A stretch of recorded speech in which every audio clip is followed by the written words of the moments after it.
Астана қаласы әкімдігінің әдістемелік орталығымен нөмірі 73-ші аяулым балабақшасының ұйымдастыруымен тәрбиелеу мен оқыту жүйесіндегі жаңа көзқарас. Мектепке дейінгі ұйымдарда патриоттық және рухани адамгершілік тәрбиені жүзеге асыру атты тақырыпта қалалық семинар болып өтті. Семинардың мақсаты адал азамат біртұтас тәрбие бағдарламасының аясында тұлғаны ұлттық және жалпы азаматтық құндылықтарға негізделген елжанды адамгершілігі жоғары жауапкершілікті адал еңбекқор және білімді азамат ретінде қалыптастыру дейді бізбен тілдескен мекеме меңгерушісі. Бүгін нөмірі 73-ші аяулым балабақшасында біртұтас тәрбие адал азамат бағдарламасы аясында қалалық деңгейде іс-шарасы өтті.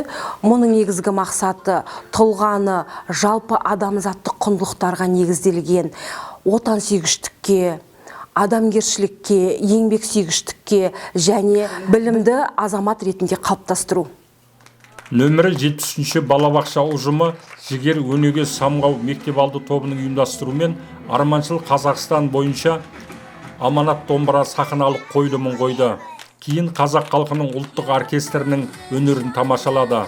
Айдаһар мен Алысқан батыр биін көрсетті.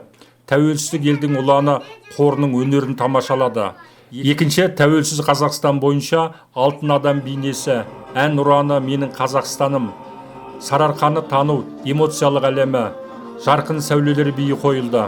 Шаңырақты көтеру адал азамат көрінісі, көк ту биі, Қазақстан елім қоры айтылса, жас қазақ елім биін нақышына келтіре орындады.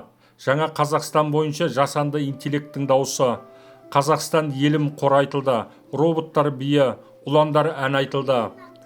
Тәрбиешілер дайындаған ұлт қазынасы ұлттық ойындар, ұлттық қимыл ойындарының аукциондық ұйымдастырылған іс-әрекеті. Ойлайықта ойнайық креативті ойды дамытуға ұйымдастырылған іс-әрекет.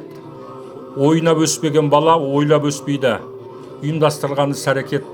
Тіл татулық тірегі ұйымдастырылған іс-әрекеттер көрсетілді. Семинардың соңы қорытындыланып, кері байланыс жасалынып, тәрбиешілер өз ойларын айтып, ортаға салып бөлісті.